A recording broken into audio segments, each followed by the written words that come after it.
Hello, welcome back to Bool Boys Pod. New episode today there with Sebastian about soccer. Then we got a couple of special guests coming on, some certified Bool Boys coming on later. But let's talk soccer first, Sebastian. How are you? Good. How about you? Good, good. Enjoyed Champions League today. You said it was a stressful day. Why did you say that before the pod started?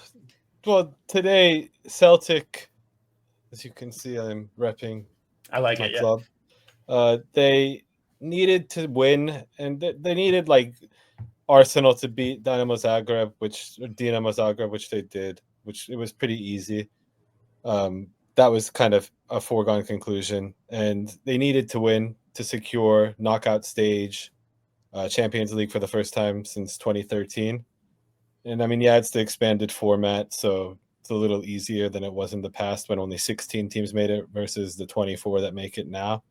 But it still felt like a pretty monumental day in club history because it had been so long, so many European failures, so many flameouts where they weren't even really close to getting to knockout stage football.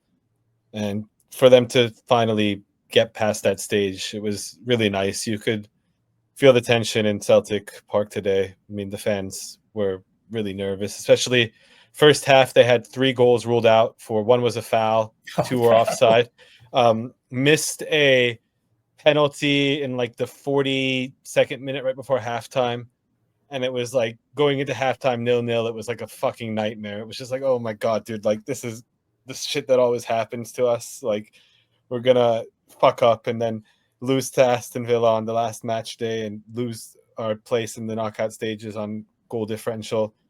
And we're playing a young boys team who are pretty horrible this year. Like it's a historically bad season for young boys out of Switzerland.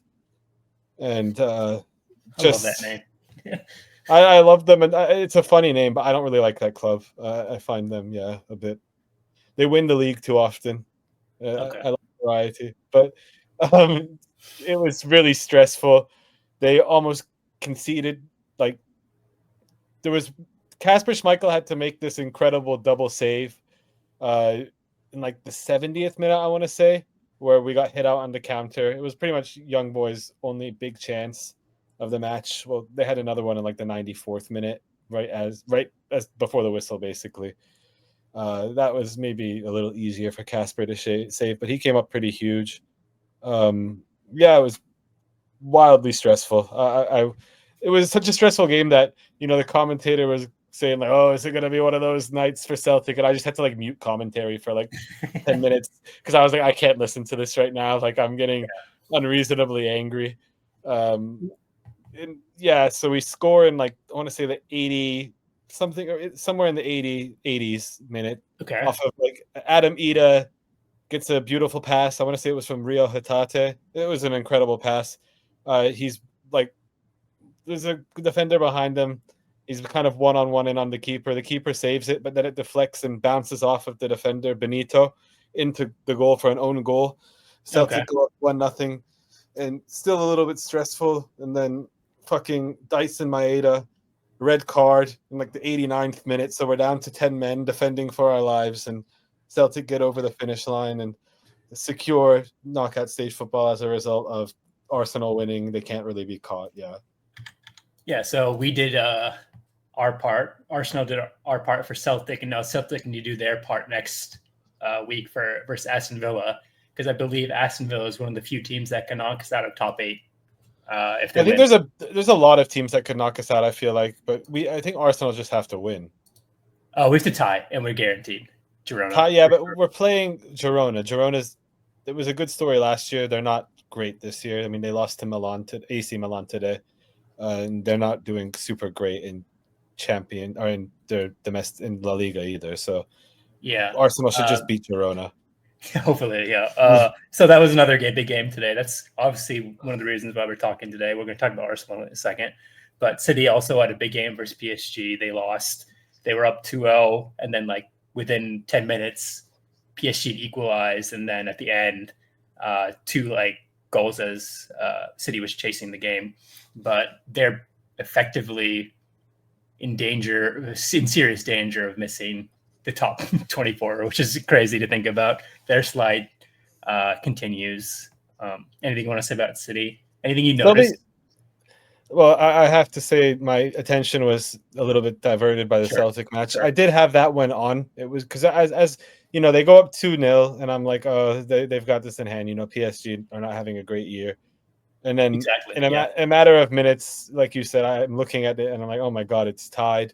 I'm reading a lot about City just getting out physical, like they were not physical enough with PSG, which seems to be a trend in a lot of their matches.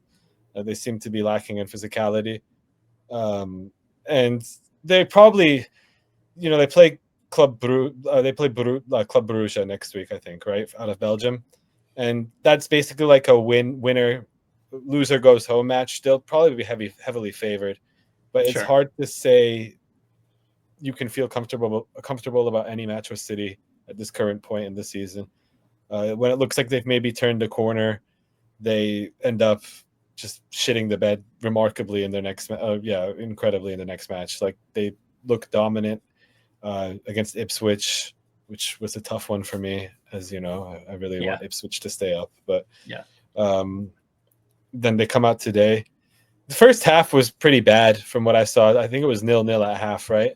And then Grealish scored, Holland scored. City in the past, that would be the match. It's kind of incredible that not only do they give up the lead and end in a tie, they lose. They give up 4 straight, and it's been a trend in Champions League for them this year. So something as they've destroyed us over the last 2 years, or like just beating us out for the trophyware, is that I've kind of waited for this kind of collapse, and I think about like what could they improve? Like their first reaction is always going to be spend tons of money, and I look at their back line and I say, like, I would rather have Arsenal's back line when fully healthy than any of the players in City's back line. Would you agree? Yeah, probably. And then obviously Rodri is like this black hole size or like huge sun size, like absence in the middle of their midfield, which you can expect. But Kovacic, Rico Lewis, Gundogan, KDB are all like, at least with the exception of Rico, they're all in their last legs. They're probably going to be out of the club in the next year or two. And you look at their top line, I rather like Doku's nice. Bernardo Silva also seems kind of washed up. I just like they have so many things to replace, and so many key performers in the past have just like dropped off the cliff. Even Foden is like a shadow of what he was before. So like I don't know, they have so much to fix, and there's so much money to be spent. But I can't help thinking that if they have Rodri, they'd probably still win 90% of their games. Like he covers so many cracks, and I just think if this one injury is what really set everything in motion. If he was still there, they would probably be first or second in the league. They'd probably be top 8 in, or at least top 10 in Champions League. He covers so much for them, and he's irreplaceable. So I just wonder what they do. Like I don't see any way out for them. They have to replace a right back, 2 center mids, a winger, probably a center back too soon because John Stones never plays. It's really tough for them. I know what you're saying. I don't know if I could go as far as to say they'd still be in first because they've dropped 14 points in all competitions from winning positions. That's not really like a Rodri thing. That's like a You whole think? team. I don't think. Yeah, when you're dropping that many points from winning positions through the course of a season, that's more than one person. That's like a team problem, I'd say. Yeah, I would tend to agree with you normally, but because it's Rodri and because of the way they play, they like when they go up, they do what we do. We just like recycle the ball when they're in their opponent's half, and when you do that, you're obviously like really exposed to the counter, and so your CDM becomes very important. And either one, he has to be really good at recycling the ball back and forth and not losing the ball, which he's probably the best at, and then 2, he has to be like aggressive enough and can put a tackle in to stop anything that comes the other way. And I see like the drop off between Rodri and Kovacic to be so staggering in that department. I think it's staggering. Don't get me wrong. I agree with you. I don't know that I can say as much as they'd be first or second place. I feel like they'd be better. They'd be in Champions League positions pretty comfortably and probably top 10, like you said. Yeah. I think saying they'd be a legitimate title contender, I still think that may have been a challenge for them this year. So then what if you are the Sheik and you have some money to spend, which position are you going for?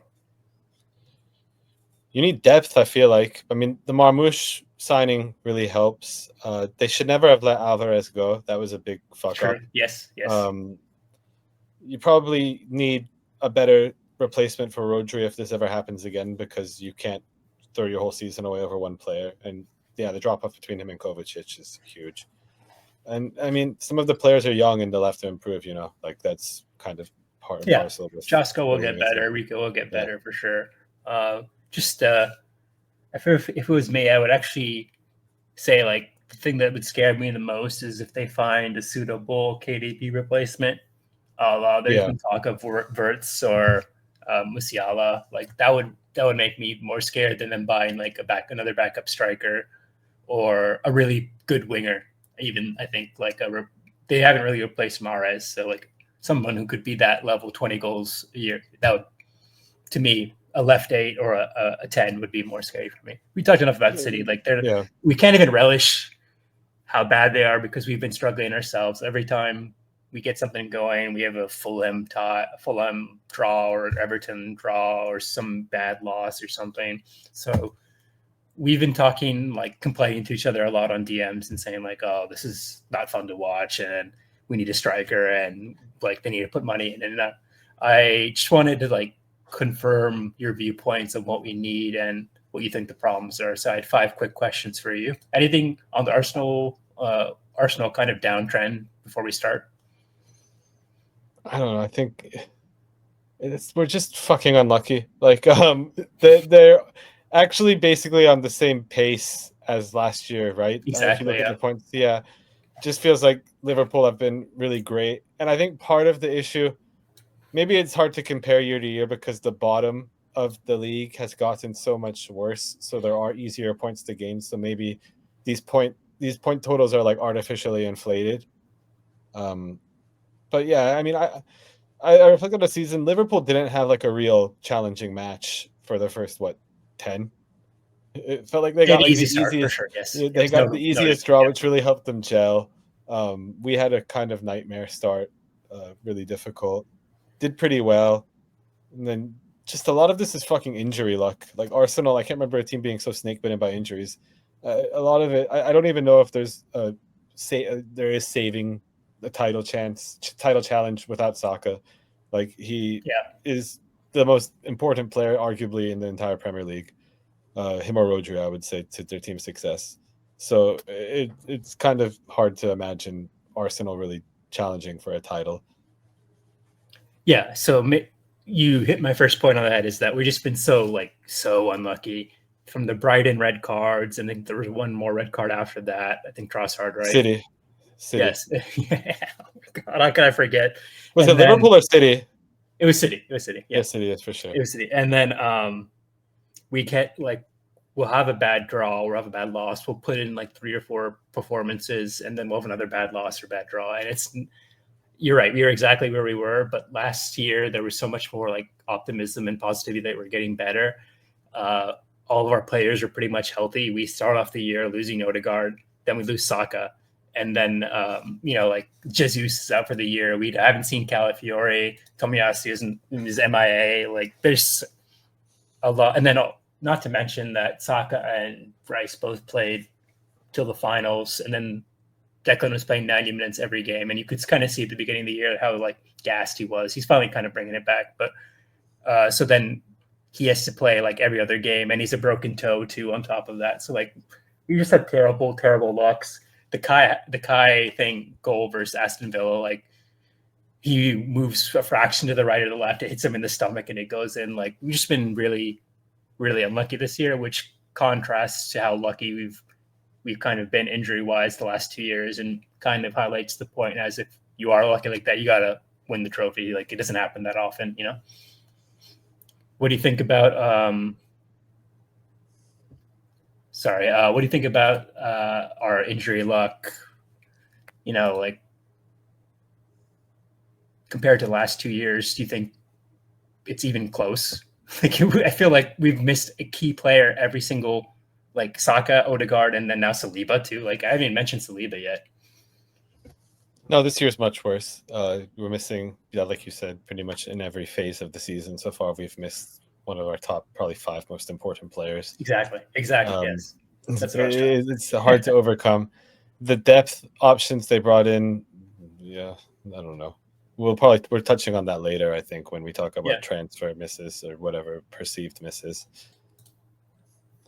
So okay, then let's not really get into it. There's a lot of talk for a striker. I am wary because if you go back, like everyone overpays in January. It feels like if we were to buy a SACKO, we'd have to pay like a 90 or 100 million. Not happening this window. Yeah, not happening this window, but it's true value. And they want him. Same thing with Isaac. Why would Newcastle? They have a chance for trophies. Like they would sell him in the summer if anything. So like those two key targets are out. People for some reason, Gyökeres doesn't seem to be on our radar. It just seems to be like tabloid talk. So for whatever reason, we seem to have passed on him, or maybe I'll be surprised. Seems to be mutual. He doesn't want to be part of Arsenal, and they don't. There you go. Yeah. So if you think of those two, like who else is out there? So then I think, okay, we have to sign somebody because Kai's our only striker. And that leads me to my question is, long term, do you see us as a like Liverpoolian setup where you have Firmino pressing 9 with 2 really good wingers? Or would you rather have the traditional setup where you might have to deal with Martinelli not scoring for half a season or Trossard having a bad run of form, but then you can maybe get that SACKO or Isak in the summer? I've said it for years, and they don't seem to view the club doesn't seem to view the same thing I view in strikers as valuable. So I want Osimhen. I think he's a good, like, this window could be possible because he's just at Galatasaray. They would have to just break his loan. But I don't think it's the same. Arsenal seems to share a different view of what makes a good striker than what I do. Or Arteta, you can just say Arteta. Yeah. I don't think it's Arteta necessarily. I think it's all a recruitment all the way down. But yeah, Arteta probably too. It's probably like the one philosophical difference. He likes guys who maybe you sacrifice some of the flair and the goal scoring ability for like a high work rate and tracking back. And I don't know. It's not that those aren't really my type of strikers. I find them quite. I would argue that out of the pressing strikers, Kai will probably be the most productive. He'll probably reach 20 goals in all competitions. He's at 14 right now, which I think is perfectly fine. Granted, we bought him as a left 8. Like he wasn't supposed to be our striker side. He was supposed to be our left 8. So now he's pushed in this position and he's doing fine. But to me, if you want to press hard, you have to have people who can convert chances really well. And to me, the bigger issue is the left side because Trossard isn't going to press that well, and he's really technical and clinical, but he's not going to run in behind players. So that kind of negates half of Kai's work rate. And then Martinelli's lost the ability to put it in the back of the net. He's at 6 or 5. He might get to 10 this year, but it's not going to be like 20 total goal contributions like it was last year or year before. And so I would actually argue that I would be more down to buy a Nico Williams, bank to bank for a Nico Williams and keep Kai. Yeah. That's my kind of review. I think that when you look at the XG, it sounds cool that Kai's going to have 20 goals, but you actually look at he probably should be having closer to 30 or even 40. Sure. The chance we're generating. A real striker for Arsenal would put in shitloads more goals. I think also I like Kai. He seems like a very nice guy. He works very hard. I recognize he's a great player. I think when you put him in that position where he's spotlighted so hard, his demeanor doesn't help at all. He looks very downtrodden all the time. Just doesn't help. Like a striker should show confidence. He doesn't show confidence. I think it permeates through the fan base and it creates a feeling of angst. That is true. Not much he can do about it. He doesn't put his foot through it sometimes. Like a lot of his face. I think it's his face. A lot of slick 1-2s when he should just like put his laces behind it. I agree. I would if I was his coach, I would tell him, Kai, you have to put the ball out of play from a shot twice every half. Like 2 times every half, put your foot through it and see what happens. Just see what happens. Yeah, probably. Like just like there's nothing worse than like that can happen out of that. So that's my question. So I'm kind of I would rather buy that Vinny if there is the next Vinny or Nico or even Nico himself, as opposed to overpaying for a SACKO. I would pay for Isak, but then if you think of how much he would cost now, the way he's playing, it's got to be 100 plus, 100 Yeah, easily. plus. Yeah, okay. It's which would then the thing is it's also very hazy like what our financial situation is. We sold a lot of homegrown players last year. We got like 88 million, but then we spent 100 million on Calafiori, Marino, Raya, and Sterling together. So like, was that even a profit year for us? What was the point of that? And then if that's true and you want to show that, okay, we had a selling year and next year we can go in and spend 200, 250, I can understand that. But it's not, that's not what we want to hear as an Arsenal fan, I think. Okay, and then I guess supposing next question. Anything else on Kai? I mean, I like Kai. I like the way he plays because that's the way I would want to play. Is like as a 9 or a 10. It's just like constantly running at them, trying to get the ball back. But it's very frustrating when he doesn't. I like real strikers. Yeah. But the thing is, okay, you get this real striker. Then what do you do with a $65 million signing who can't really play left 8? Do you go to a 4-4-2? Yeah, probably 4-4-2, and then one of Odegaard or Rice is out. Like it's tough, It's hard. I mean, there's talk you play Kai as like a center forward or something of this nature. Yeah, behind the striker, but then you're getting into a whole different philosophy. I don't then think that works. then you're losing one of the 3 behind Saka, Odegaard, Crossroom. There's no easy answer. So then I guess my next question, which is related to this, is as we're going pretty. We should wrap it up soon as we got some people in the room coming soon. But really quickly, do you see Declan's long term at 6 or 8? 6. 6, and so in a 6 setup, which is like a 4-1-4-1, you would need your left-sided midfielder not to be a Marino type, but to be a Verts type, to be a second number 10, right? So that's another. There's all that hubbub about Ornstein reporting, like, sorry, his name is eluding me now. The Real Sociedad midfielder. Yeah, like him. He is coming in the summer. If he's coming in the summer, then that kind of leads me to think that Declan is going to be playing left 8, which kind of worries me because I think he's actually best at 6. His tackles when people are breaking against us and he like stops a tackle. There's nothing that like gets me like. I feel like he really is able to dictate and control the game from 6, but he's so talented. I mean, maybe you do play him at that left 8, like you're saying, and it works. Like maybe it just worked because he's so versatile. Yeah, if he puts it in the net more, it could work out. What did you think about this year's transfers? We talked about it like briefly, but Marino, Carragher called out Marino. I think it was a little unwarranted considering his first 2 months he had a broken shoulder and then he's kind of working himself back in. But for 30 million, you're not really expecting a world beater. I don't know really what you expect. He should be a role player, a squad player, like a team player. And then Calafiori's been injured, MIA. Raya, of course, has been solid. I love Raya. And Sterling's been a huge miss. So if you think about that, we've only really got one productive player from our last transfer window. What, Calafiori? Marino. Calafiori's really playing, dude. But when Calafiori's there, he's fucking amazing. Yeah, he's fun. I think long term, I think he's insurance for Gabriel leaving from a big term offer because Calafiori sleep will be just as good.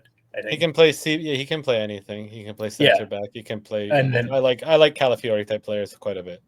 So but the reality is like both of them were injured for a long amount of time. So when you sell all your squad players from last year and then your 2 players you buy are injured, it's not like that's why our squad is so thin. Yeah. But it leads me to you're okay with every single one of those. Sterling is the one that's a miss, but it's also like alone. What was it? Also just like this is the most expected outcome of the Sterling transfer. For like a couple days, I was like thinking, oh, maybe he gets back to Liverpool, Sterling would be real dank, and then I look at him, and he's just a wash. It's not his fault. It's not his fault. He has a few moments here and there, but like it's just he's not productive though. He has 10 starts, he has 0 goals and like 1 assist. Like that's Anthony numbers really. Like, we need someone who can put in the net. Where did Anthony transfer to? You're fucking with me. He didn't leave Manchester United. He got loaned to. No way. Yeah, he got loaned to Real Betis. Oh wow, good for him. He can restart his career. Oh man. Well, it's a loan. He'll be back, but yeah. But yeah. I have a lot to say about But that. We'll say you that saying later. that name, it reminded me. I remember reading it like yesterday. He got loaned to Real Betis. Last thing I guess on Arsenal is there's been, as the draws and losses have come in, there's been some like Arteta chatter. I gave into it for a day when I was really angry, but then I really thought about it and I kind of brought myself back to reality. But I do think there's some fair criticisms. My one question to you is: do you ever like question why we have to play the same formation every single game? When we're short on center, we're short on defenders. Why not go to 3 at back? Because that's why we're already there anyways half the time. Why are we? I think that's a good point. I feel like it's just so drilled in that he's very committed to it. But I think you're right. I never got. I mean, I got there for like 1 minute with the Arteta out thing. Yeah. Maybe like literally it was like a minute, and then I was like, this is very stupid. Like we're finishing second. That's still a fuckload of money coming in for finishing second. Most clubs would kill to finish second every year. I mean, you get what I'm saying. Like most clubs would kill to be in that position. Sure.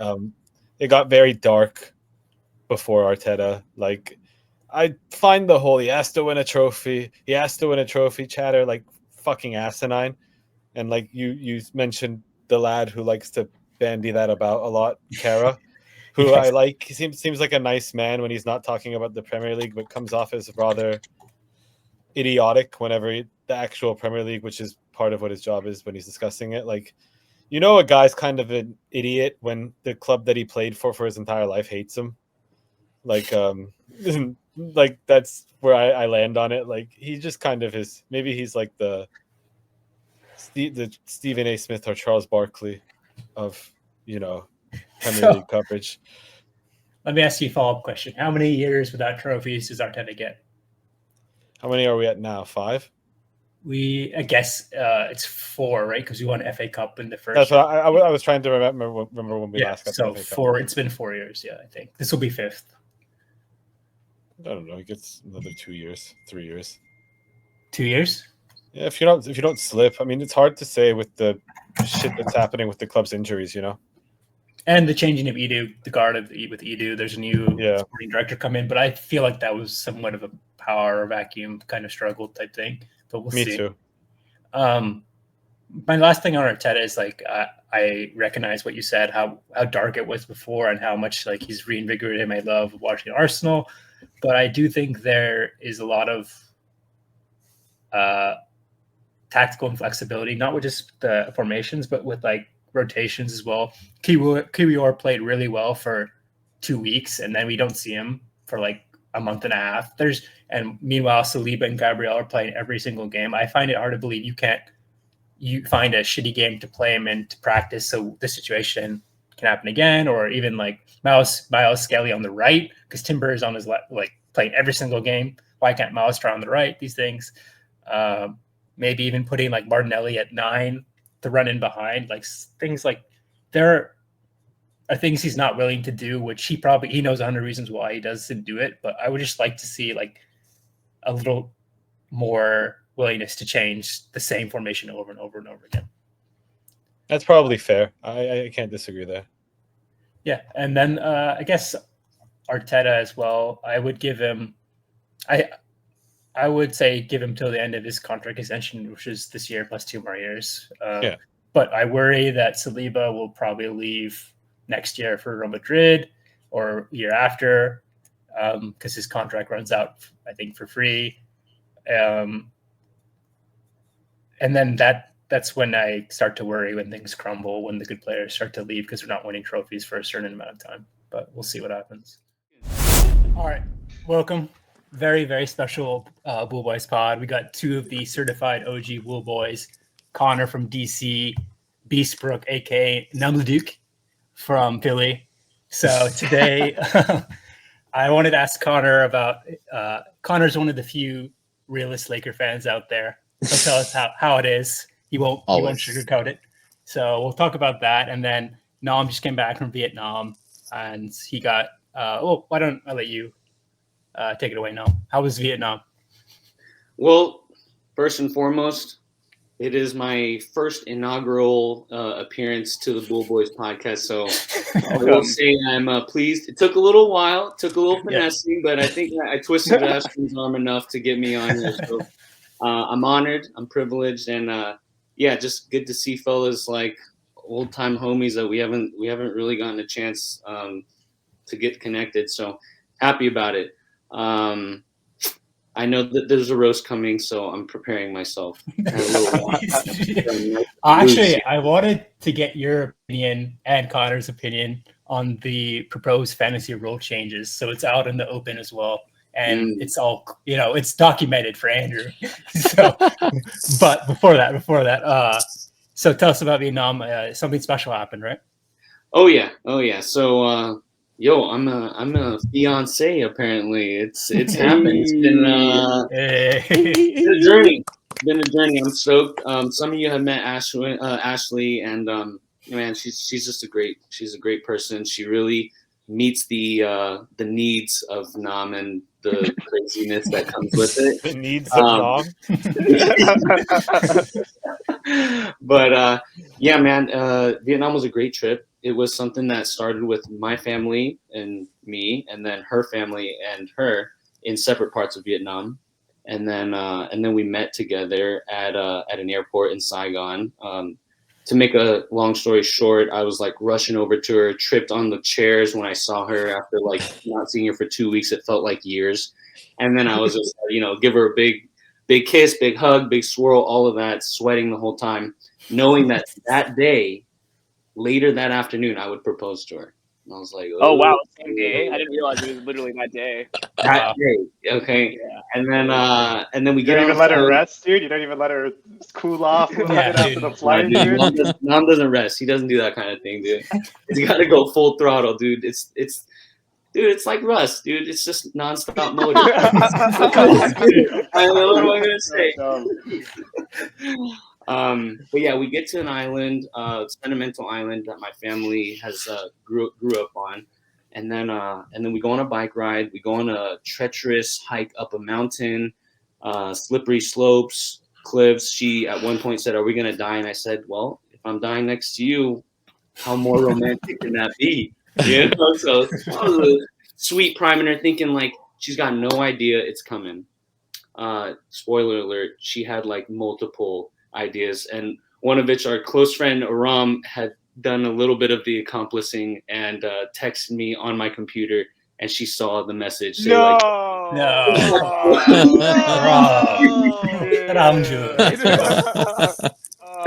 Stupid, dude. I mean, stupid. Blame Ashley. Why is she snooping on your computer, dude? Yeah, I'm thinking like, why does Ashley have to be so observant and attentive to everything? I'm like, all right, fine. I mean, I got to give it to her, but we go on a bike ride, do the hike, get to the cliffs. I got my media team in the back, my brother and my two cousins. You guys probably know Christy Vo. She's like, we're pretty tight back in the day, our class. And they're hiding in the bushes, like getting ready to do the thing. And I'm sweating bullets. And meanwhile, there's a skinny dipper right across from us, like right. Really? I'm like, what are you doing, dog? But I dropped the knee once she wipes away my sweat because I asked her to grab some napkins out of my pocket, which was also holding my ring. And then I drop the knee and I make it happen. And she has this huge grin on her face, and I'm like cheesing, but I'm like, thank God it's over. And she's cheesing because she's like, let me tell you how I know this was happening. All the ways, just all the clues. Aram part of it, my 7-year-old niece Eloise part of it, her dad part of it, all these little things happening. But you know what? We were just retelling the story at we had some friends over for dinner, and like we were telling them the story. They just got engaged last week or a couple weeks ago, so it was nice, and it's goofy and it's very on brand with like how she sees me and all that. So it was how the world sees you now. Yeah, I know. Regrettably, there's nothing I could do about it. Just is, man. No, the community man, everyone's favorite community man. There you go.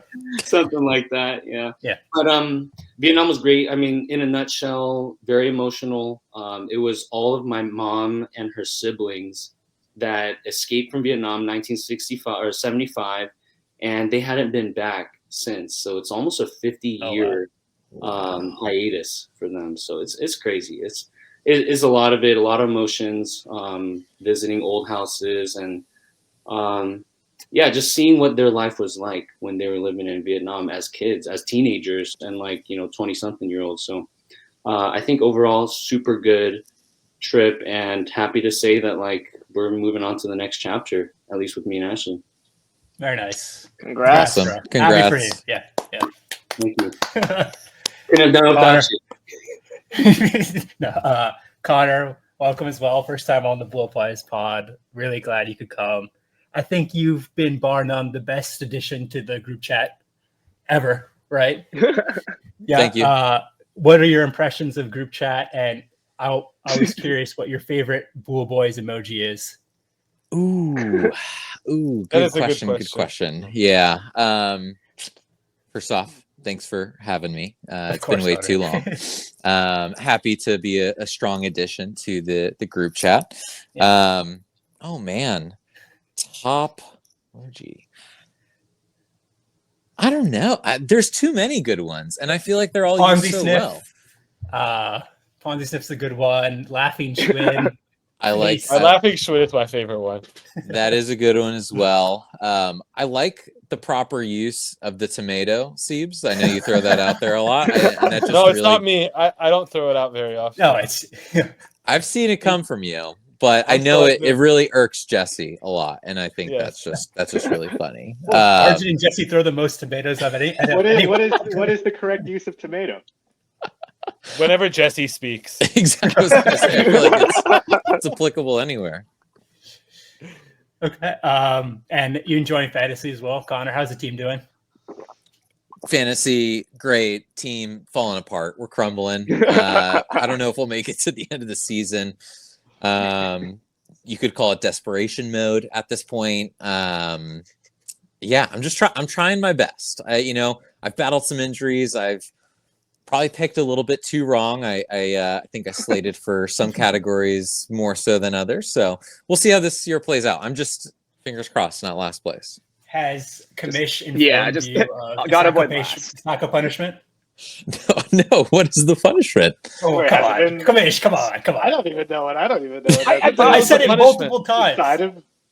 What is it? What are you So it was we decided that the SACKO punishment would be decided by last year's champion. So I think that's a pretty good way of determining it. So this year it's Schwinn, and so he was saying do a stand-up comedy set at the local comedy club where the rest of us write the jokes, and SACKO has to go up and perform them. I feel like just showing up to the comedy club's hard enough, dude. Yeah. Oh my god! Open mic. Well, we got a lot of comedians, Brian. We gotta placate them. Yeah. So isn't it? If I'm you have not to do a set isn't written by Jesse. Entirely get a lot of tomatoes. There you go. So isn't it Beastbrook versus Con right now for last place for SACKO? And Yeah. Sean. Thank you, Sabonis Sampler, for keeping me in the running. I'm trying my best.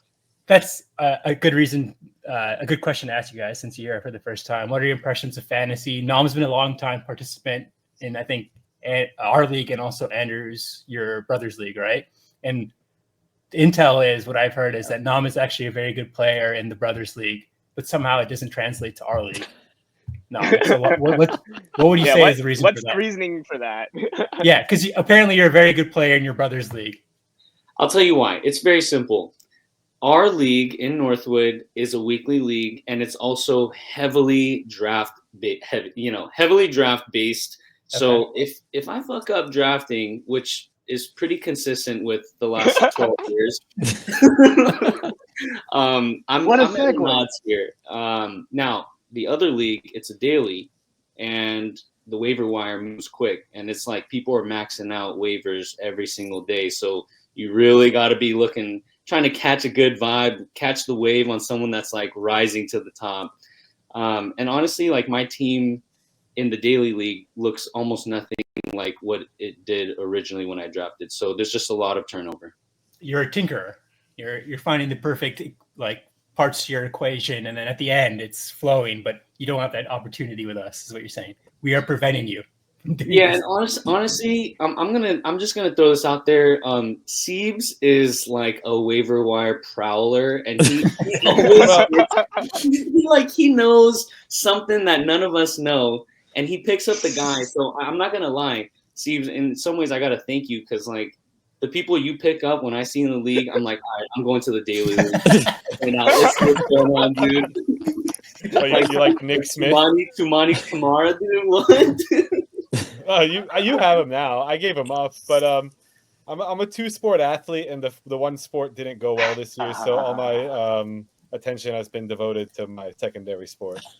That's I what like I'd say. Andrew too. Andrew's pretty good on the waiver wire. Yeah, dude, there's no chance of getting any. I've Good had some player. bad picks this year. I don't know. I've given I up might on have people a little lost the too touch. quickly. So, Connor, what are your impressions? So, to piggyback off what Nam said, there has been talks about daily in the group chat. I would say that Connor, myself, and Sean would probably be the conservative group, whereas I've been told Andrew, Arjun, and Jesse are leading the charge on the other side. And so I want to get your viewpoints and say why you believe it should be weekly or daily. Yeah. In terms of fantasy, I feel like I performed great last year. And this year has been a letdown for me. So, I'm a bit disappointed in my drafting skills. I got to stick to the phone. I drafted on an iPad this year and it fucked me. It fucked me royally. I think in terms of like, I can be convinced on daily. It would be more work on my part to like consistently check in, which I do try to check every couple of days just to see how I'm trending. Is do I have enough games? Do I need to sub anybody out? Which, Andrew, sorry for fucking that up all the time with all my all my mulligans. No worries. It's fine. Well, I don't know. I mean, I prefer. I don't know. I agree with like Sean and like there is a strategy to it. Like you want to like that's why I enjoy like fantasy football, right? Like there is that aspect of I got to understand matchups. I got to understand, okay, this person is going to perform really well against this defense and, they might suck the next week, right? So I kind of like that strategic part of like thinking of, this is how the week's going to play out. But again, I could be into daily. I definitely could be swayed into daily. Was that you, Sebastian? Did you throw that thumbs up? I mean, no, I wasn't sure who did that, but it was still... you got a approval, Connor. So yeah, go ahead, Andrew. I was just saying, no, I completely 100% agree with all of those points. Like, I think the reason we kept it weekly for, the last 10 whatever years is because I do agree. It's like, you have to actually use skill. Like, do I want 3 games of player X versus 4 games of player Y looking at matchups? It's just, dude, the scheduling and the injuries just like have completely like just sucked the fucking fun out of it. Not completely, but it's really bad, dude. It's like every team has like 4 injured players, and it's like, dude, this is, I don't know, it's not that chill. Like injuries will still screw you in a daily league too, but it's less bad, it's less punishing. So again, at the end of the day, I don't really care either way it goes. Like I probably lean slightly towards daily just because again, now there's just a button you click on the app that auto sets your lineup. But I mean, whatever. Yeah, we'll put it to a vote eventually, and we'll see how it goes. Bryce, Seeves, anything? I would probably lean towards weekly. I mean, but for all the reasons said, like I could go either way. I'm just here to play. I mean, I had messaged Andrew this kind of on the side that, I like what I want to avoid is just that like pure output equals like more success. There's a little bit more strategy with weekly, but I personally think it's just an expansion of the mulligan rules. Is my ultimate. It's like the Boston ruling in soccer. Is my thought. I mean, that's just my general thought. That it's like keep it weekly, but like expand the mulligan rules a bit, which like effectively would kind of have similar results to like daily in that way. Again, my conclusion on that is just simply, I do check, most days, but you forget a day or two or whatever, and I just, I don't want to just be at a. Not that this is a bad thing, it's more so on me, but I don't want to just be at a massive disadvantage to the grinders. You know what I mean? The grinders. The No, fact that yeah, they even and we would put rules in about, place agree with to that. pick limit. someone up. That person was Yeah. picked up at 5 in the morning. You know, it's like, fuck. You know, it's like I'm not gonna beat this Well, guy. You it know what I also mean? doesn't. So- We have the East Coast people. East Coast Yeah, people. So, That's true. Yeah. yeah. That's Dude, just my thought. Yeah. I get up at like 4:30 to go to the gym. I'm at the gym like in between sets. I'm like, all right, who can I take advantage of right now while everybody's sleeping?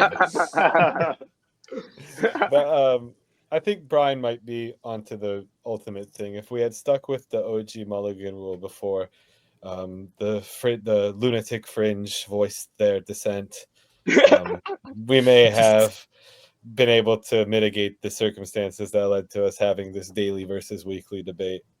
But the lunatic fringe made their voices very loud. Extremist, the left coalition. Is that what you're saying? I wouldn't call them a left coalition. Lunatic fringe is crazy, dude.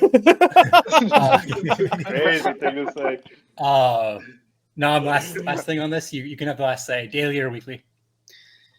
I was always a daily guy, but I feel like the weekly has really taken it to a different level because the strategy, the calculation, and honestly, like injuries is part of the game. That's something you just got to deal with. And like the coaches of teams don't even know that injuries are coming that week, but they plan their weeks based on that. So you almost feel like you're an owner, coach, general manager type deal, figuring out like, this is what we're going to work with. And even if there's injuries, we're still going to have to figure out a way to do it or just eat the costs, right? Like you have to work through it. And I would say that I'm actually leaning more towards the weekly versus what I normally would have said, which is the daily. And I think a lot of that is like the mulligan is kind of a nice compromise. I would say it's like still, there you go. It's still something that like does have some daily weight at this point. Like it has an effect, and you can utilize it. I haven't utilized it. I'm not even sure what it is. I think like like if someone's injured and you can switch them out, but there's you almost used it, but yeah, it just there are a lot of restrictions on it that we may end up. This year is just a test run of it. We'll fine tune it after this year if we keep weekly. Yeah, I mean, I think the vote would be the way to go. But I would say if you ask me right now, I would keep it weekly with the mulligan. Sure. Sounds good. So I also asked this question to everyone. Do you think this, when you open up your fantasy and you see like 6 players day to day or like 3 out and it just like, it's constantly like this, do you think this is a new NBA or is this year an aberration and it will kind of get back to normalcy next year? Won't be such a big problem with this day-to-day stuff. Stop drafting old people. Okay, that leans to weekly, bro. Yeah. But anyone else do you think, because it seems like because of the hammer coming down that I think the problem's here to stay. They're making these fake injuries. Yeah, go ahead, Andrew. Yeah, I mean look at today's like the Clippers fucking Celtics game. Like they're all bullshit injuries. The entire Clippers lineup is not Zubac out just because they like played 4 games in 5 nights, and it's like, well, Zubac. Okay, well, I'd be willing to bet he plays next game. Maybe. Like, I don't know. It's they put all these rules in. I think teams will find a way around them. I think the injuries are here to stay. Like it's been kind of progressively getting worse and worse. I don't see it like magically getting better. And to be clear, these are team-assigned injuries, not actual injuries, right? Like these guys can play. They want the time off. Some, yeah. Okay. I mean, isn't like Sexton the ultimate evidence of this? It's like he just had like a 3-day rest. Yeah. And then he got do not play or whatever day to day because of rest. You know what I mean? Like I think it's like, who was that? Yeah, I missed that. Colin Sexton. Sexton. Like, the Jazz are breaking all the rules. He's my player. Had a 3-day break, and then like he got like a day to day of poor rest, and I think it's half a problem of the league of like not letting the games and things like that. But like if they're given the freedom to do this, people are a little bit more health conscious about how they want to manage their players. So if they're given that ability, unless like Silver brings the hammer down, I think this is just dude. like, the reality of the league. Walker Yeah, Walker Kessler has been resting games, and he's fucking like 20 years old. That makes no sense. It's because the Jazz want a tank. Like, Yeah, it's the so Jazz. dumb. The Jazz are protecting their assets. They don't really want to win games. It is what it is. So this is something we have to think about when we draft our players. If we're going to keep doing weekly, like even more so, yeah, is that the way to go? Yeah, or are you going I to think say you're gonna fix definitely. it? I think so. I definitely think so. Okay. I'm just I'm gonna drafting draft. hoopers, dude. Yeah. I'm drafting I'm just gonna hoopers. People who draft- like to hoop. Yeah, I'm gonna draft all Knicks players. Like anyone that is being coached by Tom Thibodeau, like that is. Yeah. Those are my guys. They're never taking days off. Honestly. I've always wanted to try this, but I wanted to draft an entire roster of contract year players because I know they will play because they want the money, right? They need the money for the next contract. Smart. So we'll see. I want to save Laker view from Connor till the end, but can we go into Nom's top 5 worst picks? I think. Why Andrew, would you even agree to show up to this? What the fuck? No, 'cause Lay it on me, baby. That's what I'm here for. All right. I'm fairly upset that you let Jokic go, and now he's pounding me. He's been pounding the league for like the last 6. That's a big pause. Yeah. Yeah. So Andres, crazy. or how about this? I have, I believe I have your roster up. Do you want to explain your Jokic pick? Just Jokic or Luka over Jokic. That's the one I wanted to get really clarified. Dude. Explain yourself, Nom. I don't even think it's that bad. All right. Well, first of all, so Siebes, you got Wemby, right? First pick. Yeah. So I chose Luka over Joker because, to be quite frank, I didn't expect Russ to thrive. And I hate to say, Come on, now. I understand. Yeah. dude, I thought it was going to be a Lakers situation where he's Nah, like that doesn't around happen in great Denver. play, like great superstars with AD and LeBron, and then he just, and it just didn't work out like horribly. Like it was a trash can fire type of deal, and dumpster fire. And, Trash can fire.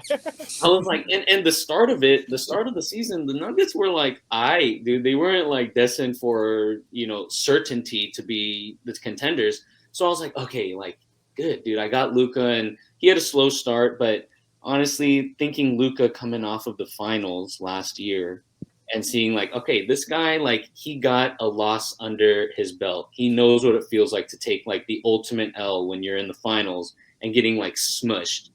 So I'm thinking, all right, Luka's going to come back with a vengeance, and he's going to like really work hard and do his thing. And then he hasn't played for me for like 6 weeks. So it was clearly a Jones. But you know what? I will say, the last few weeks, dude, I've been hanging on to a thread. I'm so thankful for Connor, honestly. I've been watching Connor's team almost as closely as I've been watching my team. Like, dude, do not let me be here. Well, you beat me now. I'm like, that's one of the big reasons I was super salty is your team came out of nowhere, like just destroyed me. Like I was expecting like a 6-2 or something, or maybe a 5-3 at worst, and then I look up and it's like I'm down 3-5 or something, 3-4-1 or something. It's just bad, man. I feel like to defend Nom rationale, I honestly don't even think the issue is the Luka pick. I mean, I don't necessarily agree with it, but I think the rationale is pretty sound. It just looks terrible because Luka's injured. Yeah, I will criticize Nom's picks 4 through 6 or 3 to 7. We can get into that later, but I actually don't think the Luka thing was that bad. I mean, it just looks so bad because like he has been injured. Me neither. This was like supposed to be Luka's MVP year. For a lot of people were saying it. Exactly. He's just kind of been a disappointment. Their whole Mavs, I feel like, are a little disappointing. Mm-hmm. Mm-hmm. All right, Andrew, that's all I had for Nom. Why don't you tell us what you think his top 5 picks were? Like we would like an explanation for, please. Okay. I know number one. These go. Yeah. We all know number 1. Maybe Connor doesn't, but this is like in our fantasy league lore is Nom's probably the worst pick ever in our league, but I'll say that for later. It's I would say easily the worst pick in our league history. But all right, I didn't look at this year, so I just did everything before this year. The So Claxton I one have was bad, but everything else is fine, I think, right? Now, how do you feel about Claxton now? Dude, he's sitting on my bench for good reason. I never put him in, dog. And also, to my defense a little bit, I went a strategy of like forego all of the rebounding and like high field goal percentage and just go for like volume. Guard stats? Yeah, oh yeah. Well, I mean Yeah, like okay. guard stats heavily. I mean, let me see. I got Luka, I got Brunson on second, Banchero third, Bridges. Oh, yeah, I mean, Paolo's out too. Yeah, right. what's that? Paolo was out as well, right? That kind of hurt you. Dude, heavy. He came back. And honestly, yeah, like I was thinking, all right, like versatile dudes who can get stats and drop like a good line any day of the week. You know, that goes a pretty good amount, at least for the first 4 picks. Luka, Brunson, Banchero, Bridges. Then the Claxton thing hit. You know what? I'm gonna tell you, dude, it was not that bad last year. Consistent double with like, you know, a block, probably 2, maybe even more if he's had a really good night. And then I was just like, all right, Russ, like D'Lo, Kuz, like, D'Lo, Kuz was pretty bad. That was pretty bad. I pivoted the wrong direction. I should have kind of gone a little bit more heavy, but I was like, all right, I'm sticking to my guns. And then I was like, all right, no rebounds, so I'll get Brolo. I'll go assist heavy, get CP3, and then Castle, which he's all right. But my team, not my favorite. Definitely not the worst team I've had in league history, but certainly to be proud of. How's Sharp doing for you? Dude, He doesn't have Sharp. He's Wait, do you have Sharp? functional. Oh no, you do. Yeah. Steven Sharp, yeah, on Blazers. Honestly, serviceable. I mean, he's what I wanted to plan, you know, my team around, which is like hit the threes, get your decent stats, high points, decent field goal percentage and all that too. But I was thinking like, dude, he had a pretty nice year last year too. So I'm thinking, all right, this guy, Blazers are in rebuild mode, so like they might put a lot of stock into what he has to bring. He's serviceable. I mean, I don't think he's anything. I wanted him. That's the only reason I asked. I'm a fan. Yeah, I'm a fan of this. Okay. Andrew, you want to go? Yeah. So, I mean, honestly, like I didn't Bear remember down, a no. lot of these. Okay. Yeah. I didn't remember a lot of these, but just going through the annals of history, I'm like, holy shit, these were some bad fucking picks. I mean, all of us have whiffs, but like these are pretty egregious. So I have an honorable mention before my top 5. This one was Klay Thompson, the 15-16 season. He was drafted first round, 9th overall. Oh. He averaged 22 points, 4 rebounds, 2 assists, less than a steal and a block a game. He did hit 3.5. He did hit 3.5 threes a game. So it wasn't. That's why he's not in the top 5. Not that bad. Yeah. Like peak Clay hype. First round. That is of peak that Clay. Yeah. bad. First. Yeah, that's peak. Not that bad. Pick. Nowadays, those stats would be like a 4th rounder, dude. That's true. Yeah. All right. It wasn't the worst. Okay. So for my number 5 pick, this one wasn't actually that bad, like in a vacuum, but last year choosing Lillard with your first overall pick over Steph Curry who went the pick after. No, but that was bad for me too. Yeah. Yeah. It was Doing both of you. But You fucked both our seasons. Yeah. Curry still definitely outplays Lillard. Like Steph Curry. A quick side note on yes. Dame, Go ahead. Dame. The dude is coming off of a lifelong legacy at Portland. He gets traded to the Bucks. He is out. Dude, don't even get me on the. No, this isn't the reason you did it. You're making up nonsense. I remember what you told me. Like, dude, I have Steph in my other league. I don't want to have Steph in 2 leagues. That is valid. It is valid. Point. But on top of that, Dame is coming off of like this rebuild, you know, or he's moving on to like a different place. Got to make a mark. And he's with Giannis. And at the time, during the summer, like the hype was pretty serious. They were like, yo, dude, this might be some of the best duos that's coming out. And like, dude, Dame has something to prove. Obviously, that season was not quite what we were hoping for. But maybe there's still, maybe I was like a year too early, maybe 2 years too early. And to Steve's point, that's true. I did have too late. You're too late. Yeah, you're too late. Yeah. Well, maybe, dude, Dame, maybe he's gonna start cooking something with Giannis. I mean, I don't know what the ceiling for the Bucks are, but it is for a fact that I think this second year they've gotten better than their first year. I think I figured out Nom. Nom's a big narrative guy. The narrative fits. He's into it. Yeah. All right, go ahead, Andrew. Well, that's a good segue. Speaking of narratives, for my fourth worst pick of Nom's history, I have Jeremy Lin in 2017 to 18, picked in the 4th round. So I mean, not terribly high, but so I'll set the premise. So he was just traded to the Nets the year before. He played 30 games with them, averaged 14 points and 5 assists. So pretty bad, but here's the kicker. Nom actually drafted him. He ended up playing 1 game all season because he tore his quad in the first game. So Nom literally got 1 game out of him. No, he's a good experience. Oh. I'm sorry, no, that's wrong. You can't. Tough, the only reason it wasn't higher is because fourth round isn't the most devastating pick to whiff on, but pretty fucking bad. Pretty bad. 14 and 5. Hoping for 14 and 5 from the 4th is pretty bad. Yeah, 43% shooting. Again, this is after Jeremy Lin had served his time with Kobe on the Lakers, okay? And so at that point, like, the Linsanity was pretty strong, and I'm still like, you know what? This guy just got mentored by Kobe. He got roughed up a little bit, so they hated each other, dude. I think we know now that they hated each other.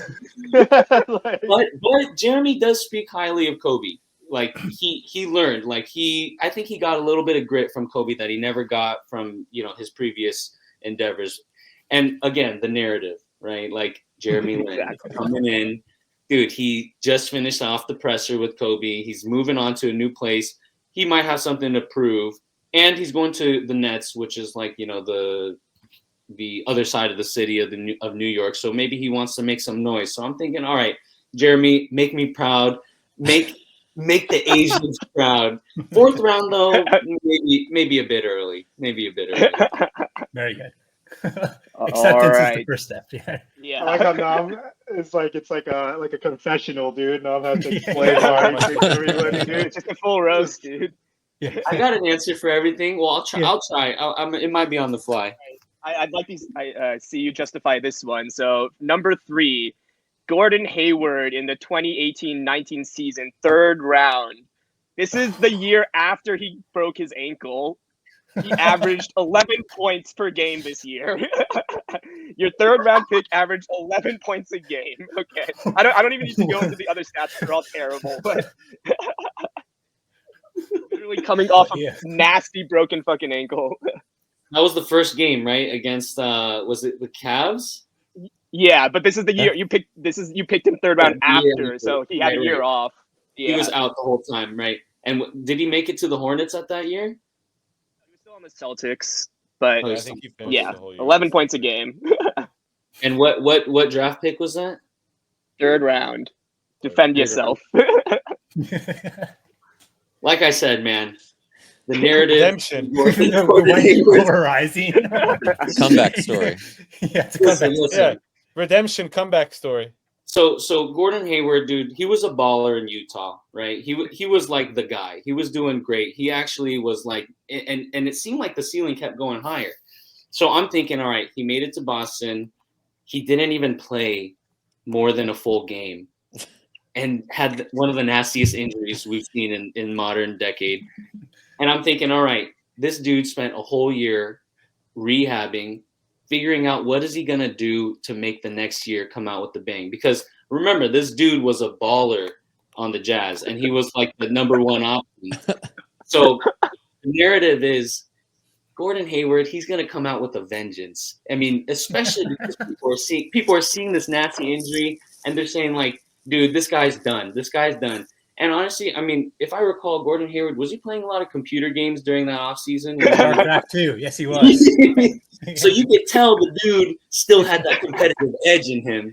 He just couldn't use his body with it. It's a little bit of some Bruce Lee effect that I might have imposed on him, thinking like, dude, my back's broken, but I'm still gonna dig deep into philosophy and figure out like what am I gonna do to re-strategize. Third round pick, yeah, that's pretty early. He didn't get to do much warm up, but I'd say, you know, in retrospect, probably not the wisest. But there is the story of him wanting to make a comeback, and I was hoping like that would happen. Unfortunately, he disappointed everyone. Disappointed everyone. Should produce 30 for 30 docs, though. Go ahead, Andrew. All right, lay it on me. All right, number 2. I didn't actually remember this one, but this one was really fucking bad. So in the 2014-15 season, with your second pick in the second round, you picked Joakim Noah. He averaged. Wait till you hear his averages: 7 points, 9 rebounds, 4.5 assists, 0.7 steals, and 1 block on 44 field goal and 60 free throw. He was healthy. Second round. He was healthy, and he was only rostered by 60% of leagues at the end of the season. This is Bulls still, right? Bulls Noah still? Yeah, this is Bull. This is, I think, 2 years or 3 years after like he had the almost MVP season. For sure. When Tibbs had run him into the ground, basically. Yes, yeah. post Tibbs. All right. Well, first of all, Joakim Noah, dude, you gotta love the passion and the fire in him. He doesn't quit no matter what. Even if it's like a 20-point game deficit, he's still gonna give everything he's got. And that right there is respect. Also, he's coming off of the comment about like, who fucking wants to live in Cleveland? Who wants to visit home? Dude, that's super hype, dude. Of course no one wants to be in Cleveland. Nobody. So the storyline is there. On top of that, the dude is like an ultimate hype, like a hype bringer, right, to the team. Like he really gets people going, and like even that one block, even if he's 2 points and 8 rebounds, but he gets like a big nasty block, like it really brings and generates a lot for the team. And for me, I feel like if he can do that, but also translate it into fantasy numbers in that year, I feel like, you know, that's a worthy pick. I don't know about second round, but at the same time, he was all defensive like the year before, maybe the year 2 years prior, maybe a couple of years removed. But he wasn't bad in that year, and I think like he was still riding a strong defensive presence in the teams. But I would say a lot of it is I just love the guy. Joakim Noah is actually like he's like a real dude. Like you watch his stuff, like he has a very like colored background. His family, also parents and Haitian. I actually love the dude, and I would still say he's probably one of my, I would say, top 5 favorite people, like NBA players. Just because like that kind of energy, dude. Like I can imagine it already. A huge block or like a big play, and he's just like surging, right? Like full flex. Just like, dude, I fucking owned that dude. And like that kind of stuff gets me fired up. Now, numbers wise, that was probably not advisable, especially in the second round pick. But there was a reason behind it. Maybe not a good reason, but that was. What year was this? Did you say, Andrew? 2014 and 15. What was the year that he finished like 3rd in MVP voting or something like that? I think it was 12-13, if I'm not mistaken. But I see. Yeah, so it was 2 years from over a year removed. Yeah, like over a year removed. You needed intangibles to be a category. If intangibles were a category, it would have been a great pick. Dude, that's totally it. I mean, the storylines, man, the narratives, like I wanted those kinds of things to really come to fruition from a fantasy point of view. And I think I'm starting to get the hint that like when we play in our league, it doesn't really translate. The narrative don't count that much. All right, Andrew's the worst one. All right, so I think most of us know what the number 1 pick is. So in the 2012-2013 offseason, there was a major trade that brought Dwight Howard to the Lakers and sent Andrew Bynum to the 76ers. And with the 3rd overall pick in the 2012-13 season, Nom selected Andrew Bynum. His first season with the Sixers. Guess how many games he played with the Sixers? Fucking 0. You wasted the 3rd overall pick on a guy who didn't play a single fucking game. And who had degenerative arthritis in his knees, dude. He was gone. There's no cartilage left now. I know hindsight's 2020, and no one could have predicted he wasn't gonna play a single game, but 3rd overall, dude. You made No, I remember the pick happening. Everybody knew, being Andrew. What Come the Yeah. fuck, dude? This is 12 years ago, and you still all I remember how remember bad it for was. sure. All right, let Nom have the floor. Let Nom have the floor. So, an easy narrative. 2012, 2013, right? Chances are, high chances that was peak phase of ripping bongs.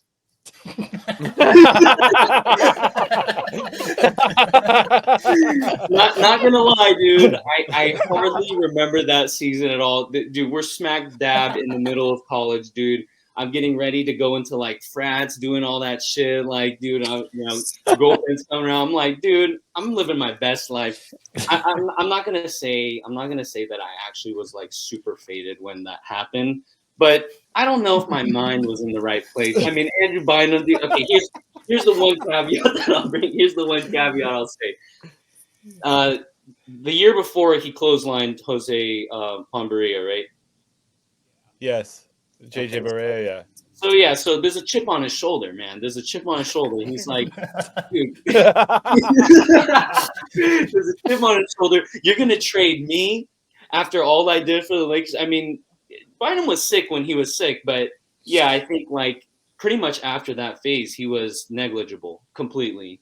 It was Afro Bynum stage. Yeah. The one where he went to Cleveland and he would just there was a practice where every time he received the ball, he shot from exactly where he received the ball and didn't refuse to take a single dribble. The infamous Andrew Bynum story. Yeah, I'd say there's a lot of things that happened late in that career. He's still only 35, right? I remember hearing that a couple years ago. I hope he's doing well. All right, so my question for you all, for each of you. Sure. This is, asking for a friend, but how often, how many mock drafts do you do before our actual draft? Strictly for 0. I do 0 or 1. Connor says 0. I do 2 or 3. So you're going up, and then Andrew and Brian, what do you do? Andrew, last year I did a bunch and I didn't do very well. This year I probably did the one, kind of went through 6 picks, and then it was just I'm just gonna freestyle it, and I'm doing better this year. So I'm wondering if this is just for me personally that if I mock draft too much and I start to try to big brain too hard, and good players will be on the board, and I'm just not picking them because it's too big brain. And I think this draft, I was I'm just gonna pick the best player I see on the board every time. It seems to be doing fairly well, knock on wood, but better this year than I did last year. So that's my haters rising. Haters rising. Hip hop enthusiasts, dude. Yeah. Okay. Andrew, how many?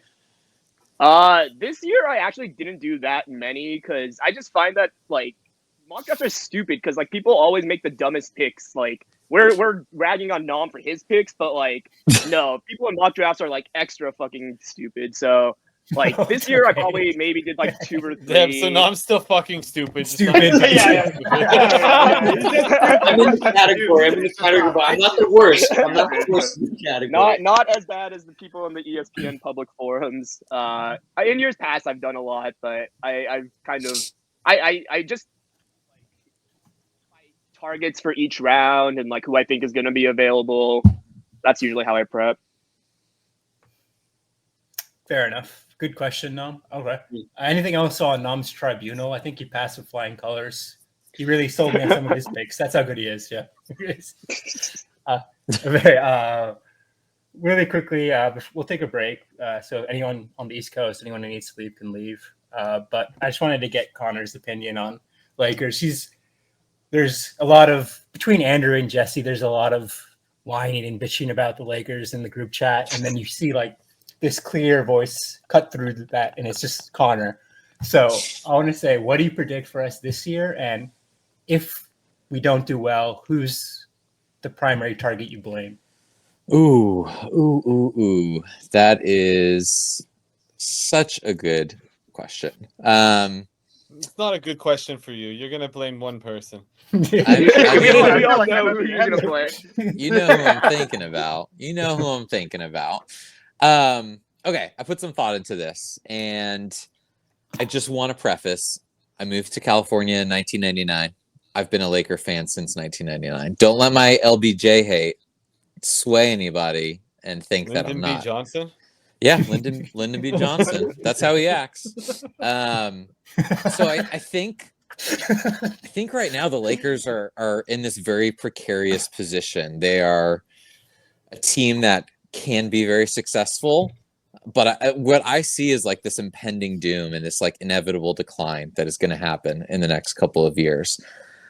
I think if we're looking at our star power, we got LeBron, who's 40 years old, and that's who we're depending on to save us at the end of the day.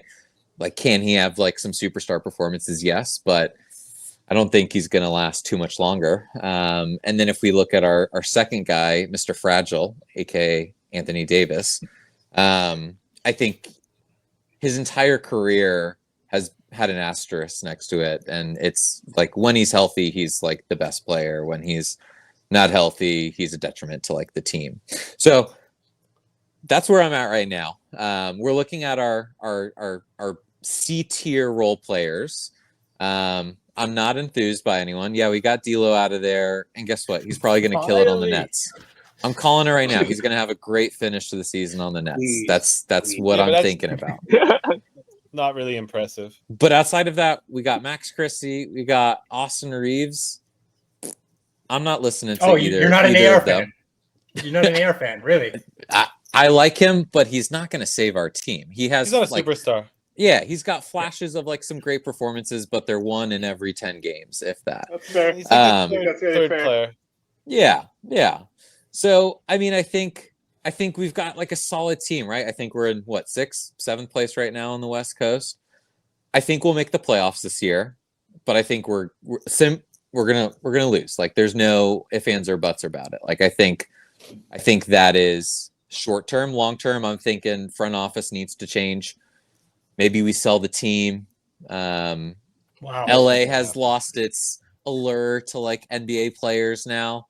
I think we just got to blow the whole thing up. We're thinking too short term, and we got to start thinking long term. That's my take on it. Trade AD. Trade him while he's still got some significance in the league. Who do we keep? Ooh, Darius Finney-Smith. Dorian. Darius.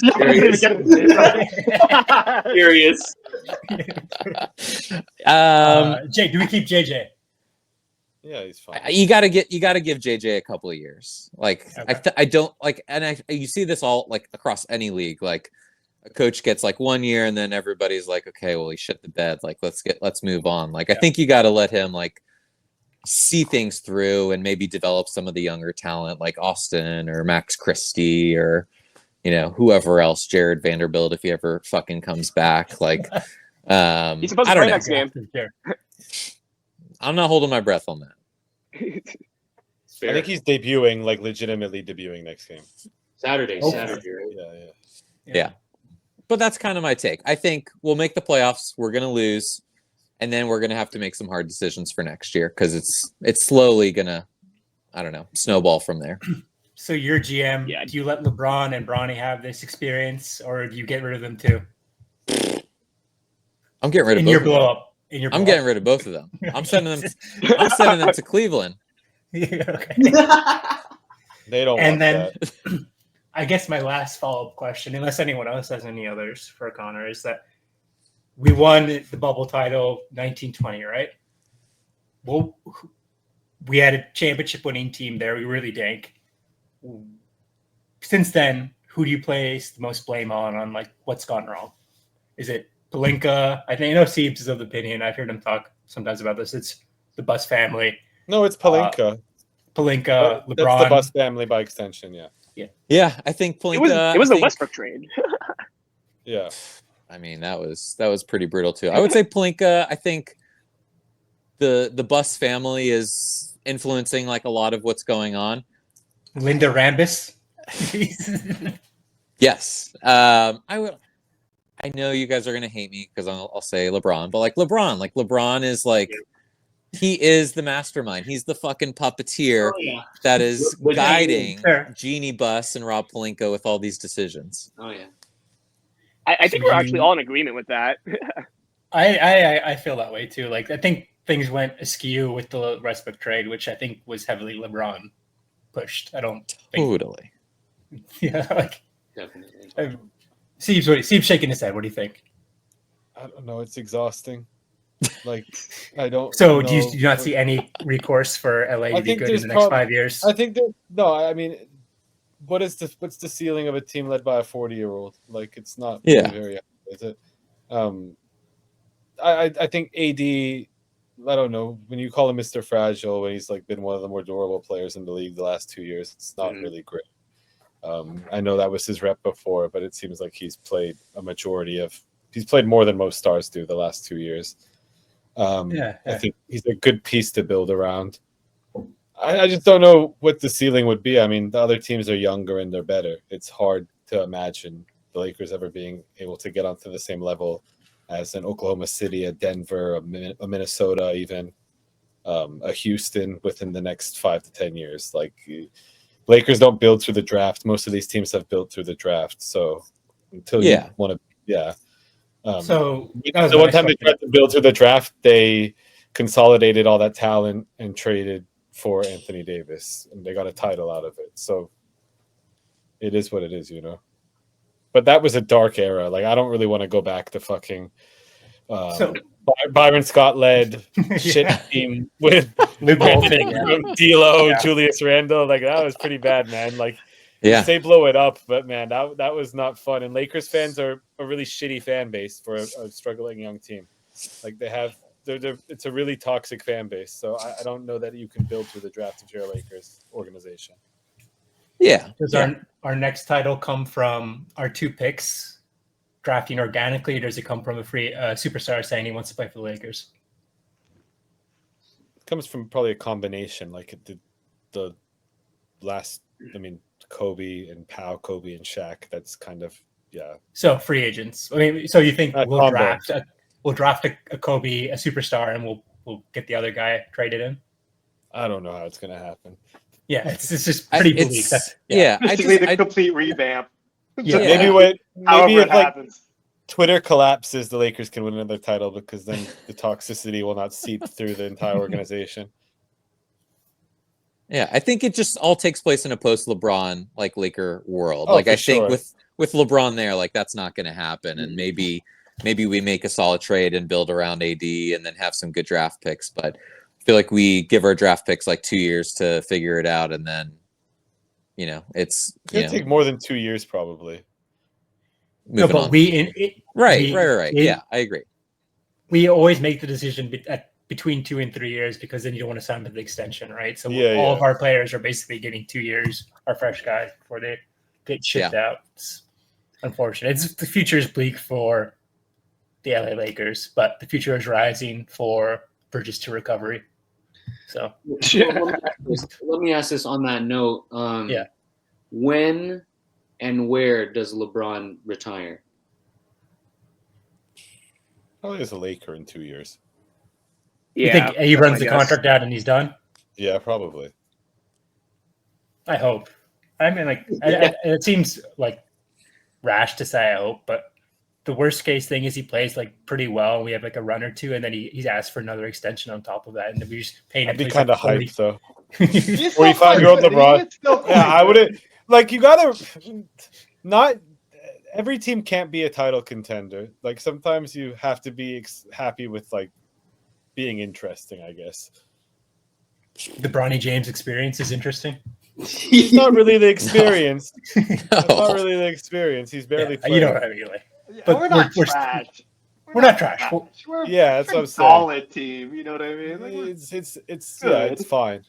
It's just that it's sad that this duo has kind of run its course, and we can't see a way where we can get better. That's my main beef. It's just the end of the line kind of type of thing. Okay. Anything else, guys? We can take a break. Anyone who needs to leave can leave.